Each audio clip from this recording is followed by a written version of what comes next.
മിണ്ടി മിണ്ടി നടന്നവർ മിണ്ടുന്നില്ല, മിണ്ടാതെ നടന്നവർ ഒന്നിക്കുന്നു, മിണ്ടുന്നു.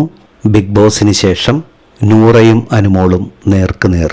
ഇത് രണ്ടാമത്തെ തവണയാണ്.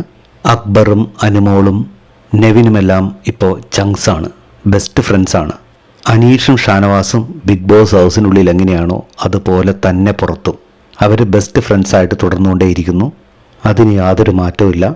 ഇവിടെ ആദിലയില്ലാതെ നൂറ ഒരു പബ്ലിക് ഫംഗ്ഷൻ അറ്റൻഡ് ചെയ്യുന്നത് ബിഗ് ബോസ് സീസണിന് ശേഷം ഇതാദ്യമായിട്ടാണ്.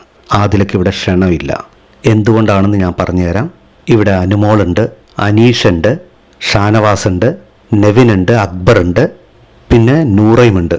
ഇവർക്കെല്ലാവർക്കും പ്രത്യേക ക്ഷണമുണ്ട് ഏഷ്യാനെറ്റിൻ്റെ സൈഡിൽ നിന്ന്. സ്റ്റാർ സിംഗർ 10ൻ്റെ ലോഞ്ചാണ് ഈ സൺഡേ. അതിന് പ്രത്യേക അതിഥികളായിട്ട് എത്തിയിട്ടുള്ളവരാണിവർ. ടോപ്പ് 6 കണ്ടസ്റ്റൻറ്റിനെ മാത്രമേ വിളിച്ചിട്ടുള്ളൂ. അതിൽ ആദിലയില്ല. ആദില 7th പൊസിഷനിലായിരുന്നു, നമുക്കെല്ലാവർക്കും അറിയാം. അനുമോളുടെയും നെവിൻ്റെയും ലൈവായിട്ടുള്ള തീറ്റ മത്സരമൊക്കെ ഉണ്ട്.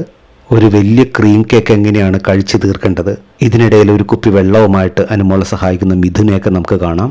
അനീഷിൻ്റെ സുപ്രഭാതവും എല്ലാം ഇവിടെ റീക്രിയേറ്റ് ചെയ്യുന്നു. രണ്ടാമത് ബിഗ് ബോസിനുള്ളിലേക്ക് കയറിയ ഒരു പ്രതീതി ഉണ്ടാകുന്നുണ്ട്. എന്തായാലും അവർക്ക് ആർക്കും പ്രത്യക്ഷത്തിൽ വലിയ ശത്രുതകളൊന്നുമില്ല. ചെറിയ ചെറിയ സൗന്ദര്യപ്പിണക്കങ്ങളൊക്കെ ഉണ്ട്, പക്ഷെ അതും കാലം മായ്ച്ചു കളയും.